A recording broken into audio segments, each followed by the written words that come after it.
Praise the Lord. सभी भाई बहनों को खुदावन आपको बड़ी आशीष दे। पंजाब में हूँ, गुरदासपुर में, पास्टर बशीर उनके चर्च में जहाँ हम रुके हुए हैं। और पिछले 1 तारीख से मैं पंजाब में हूँ, मीटिंग चल रही है। प्रभु बहुत आशीष दे रहा है। हज़ारों लोगों के तैनात में लोग आकर ये सत्य वचन सुन रहे हैं। मैं प्रभु को धन्यवाद देता हूँ और विशेष पास्टर डैनियल राज को मैं दिल से धन्यवाद देता हूँ। जीवन को बदलने वाला परमेश्वर। भाई डैनियल राज, तो जब ये दाखिला आपके वजह से बहुत लोग ये वीडियो सुनने लगे। और आज ही मैंने आपके वीडियो सुनने वालों में से सवेरे 10 बजे 6 लोगों को बपतिस्मा पंजाब में दे चुका हूँ। उनकी वीडियो भी रिकॉर्डिंग किया हूँ मैं, जो मैं डालूंगा। और यीशु का क्या बपतिस्मा है इसके बारे में मुझे नहीं पता। मैं बस देखता था, लेकिन मेरी कलीसिया में और कोई जाता था, लेकिन दानियल राज को मैं बहुत अच्छी तरह देखता था। एक बार ऐसे ही चलाते चलाते, मोबाइल तो था नहीं मेरे पास, बच्चों का मोबाइल चलाते चलाते एक प्रकाशन आया 7वें दूत के बारे में। मैंने बोला अब ये क्या नवा है, 7वां दूत कौन है? तब आपके द्वारा प्रकाशन आया और उसी दिन वो छूट गया। वो एक ही एपिसोड मैंने देखा और उसके बाद में मैंने आज तक, मैं तो डिबेट भी नहीं देखता, क्योंकि मुझे डिबेट में मजा ही नहीं आता है। क्योंकि वो डिबेट क्या है, वो झूठ और सच की डिबेट है ना, वो मुझे देखना ही नहीं है। क्यों देखूं मैं जब मुझे सच पता लग गया?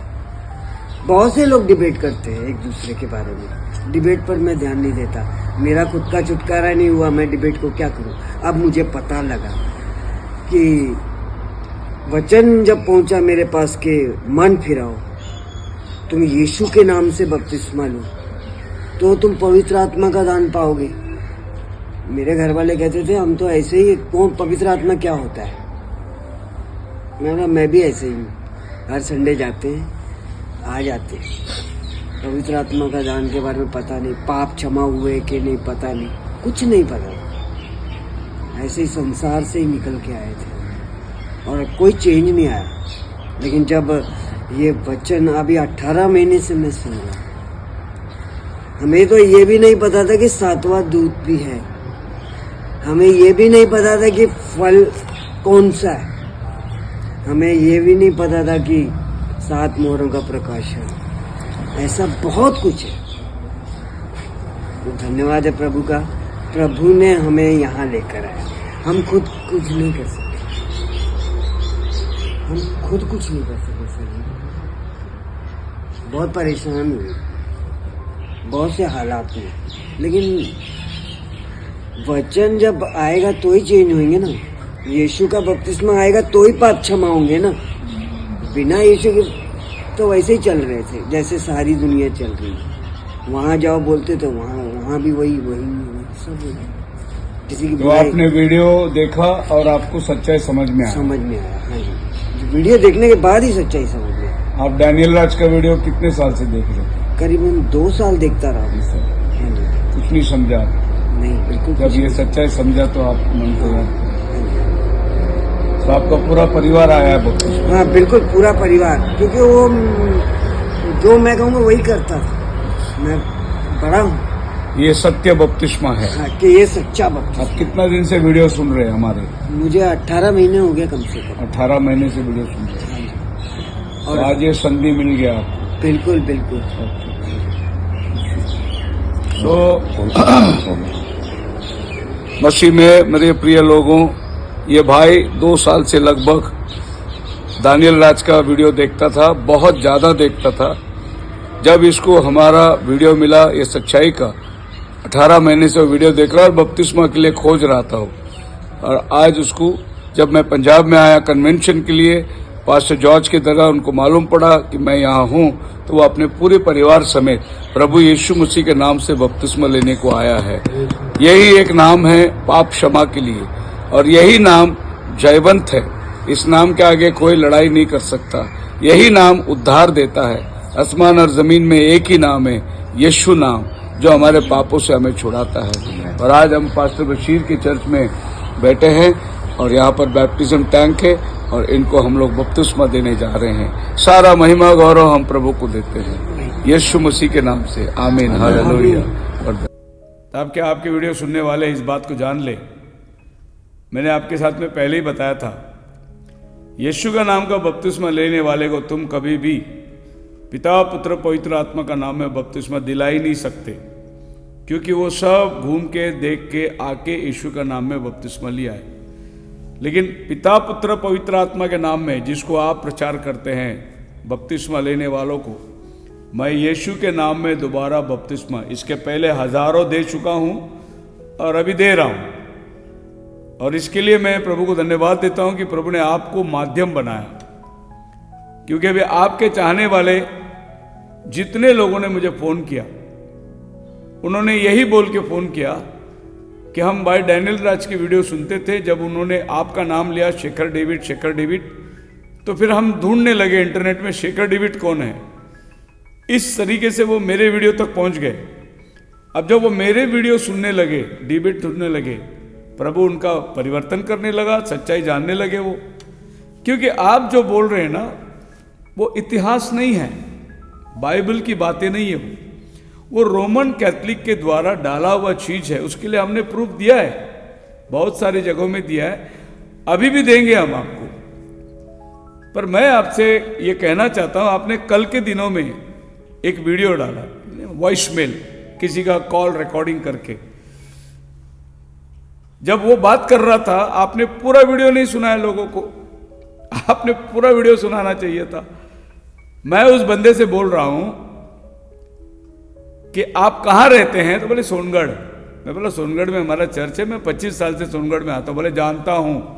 तो मैं बोला मैं अभी आता हूं, जब मैं सोनगढ़ आता हूं आपके साथ बैठूंगा, बात करूंगा। देखिए उस वीडियो में, उस वॉइस मेल में बार बार उसने यही बोला है, फोन में बात करो, फोन में बात करो, फोन में बात करो। मैं उसको बार बार ये बोल रहा हूं आमने सामने बात करेंगे, आमने सामने बात करेंगे। यही तो बात आप भी बोल रहे, जूम में बात करो, मेरे स्टूडियो में बात करो।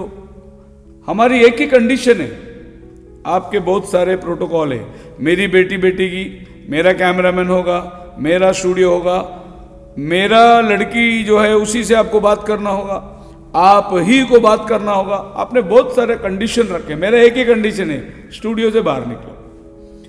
अच्छा, आपने ये भी बोल दिया कि स्टूडियो से बाहर कहां, रोड, स्टेडियम, ग्राउंड। मुझे ये नहीं समझ रहा है भाई डैनियल, आपके सुनने वाले लोग कैसे सहन करते हैं आपकी।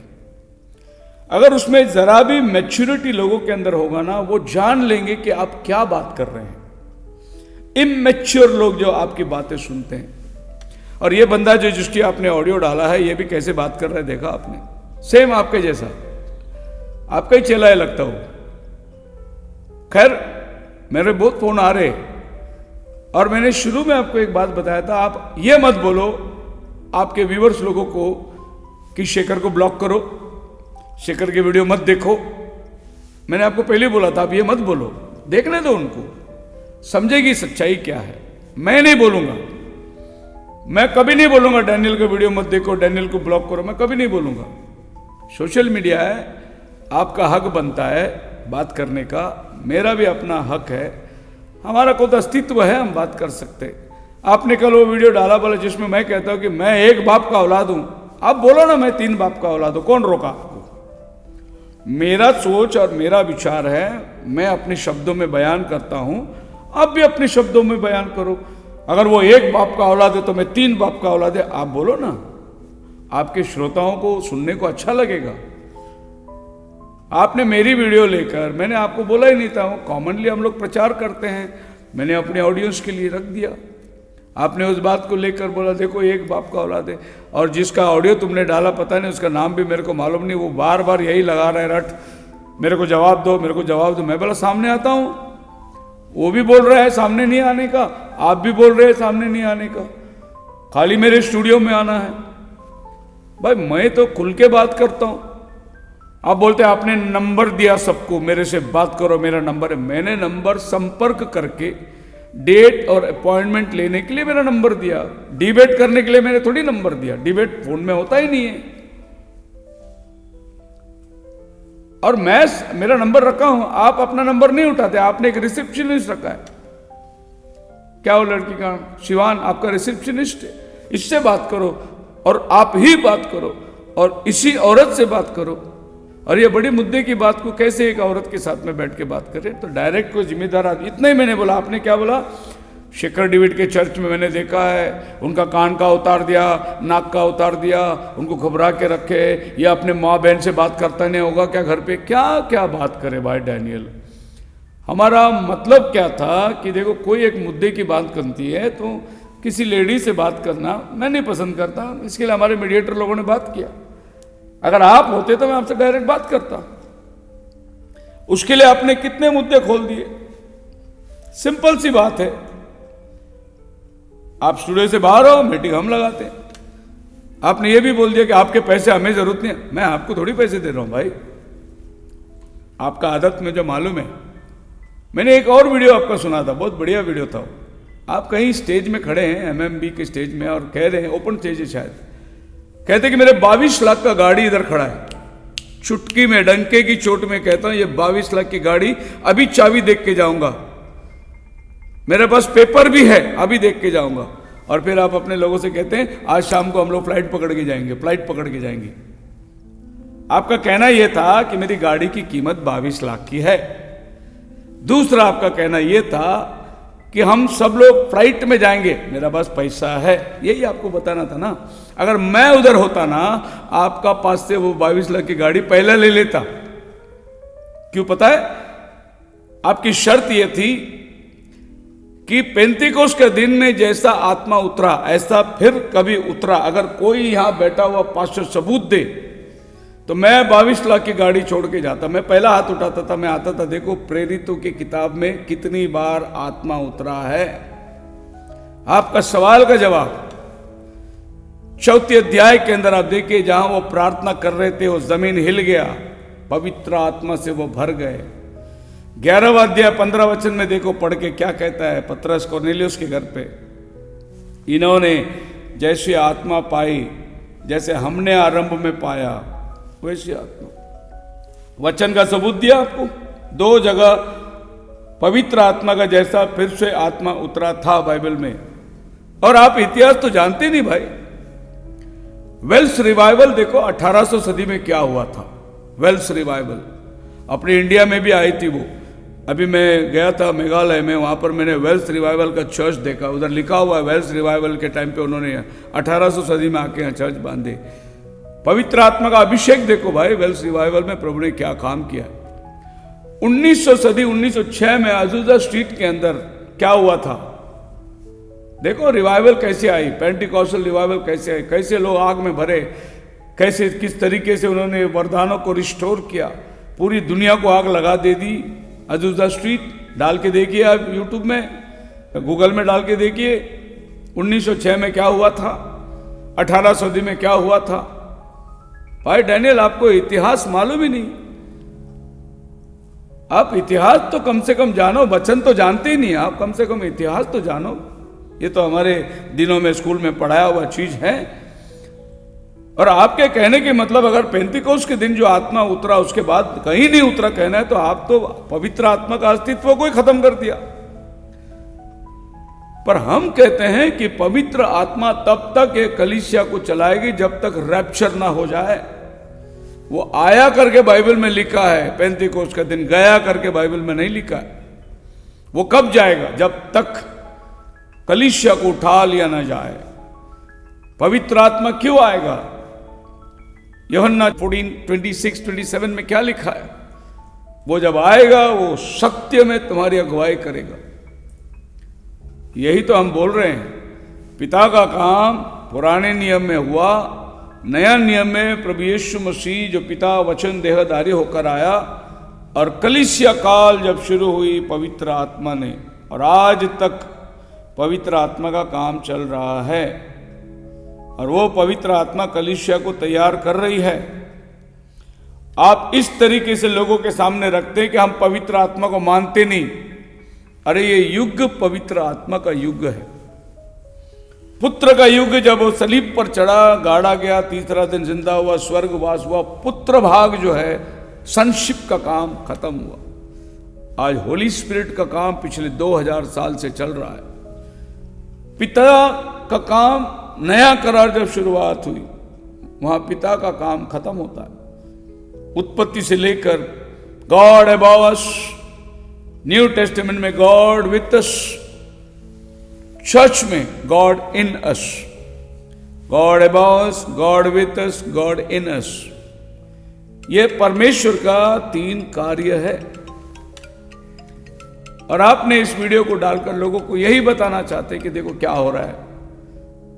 एक फोन कॉल से हवा निकल गई। किसकी हवा निकली? उसकी हवा निकली। जब मैं बोला मैं सोनगढ़ आता हूं, उसकी हवा निकल गई। बोले नहीं नहीं नहीं, फोन में बात करो। और आपकी भी हवा निकल गई जब मैंने बोला कि स्टूडियो से बाहर आओ। किसकी हवा निकली? और आपके कहने के ऊपर भी जो भी लोग मुझे फोन करेंगे, मेरा एक सिद्धांत है, वो याद रखो भाई डैनियल, मैं आमने सामने बैठ के डिबेट करूंगा कॉमन प्लेस में। ये मेरा अपना एक सिद्धांत है, आप भी सुन लो। और आपके जितने चेले लोगों का फोन आता है ना, उन सभी चेलों को मैं बोलता हूं मेरा एक ही सिद्धांत है, अगर आप में हिम्मत है, साहस है, सामने बैठो, कॉमन प्लेस में बैठो, कभी भी किधर भी मैं तैयार हूं।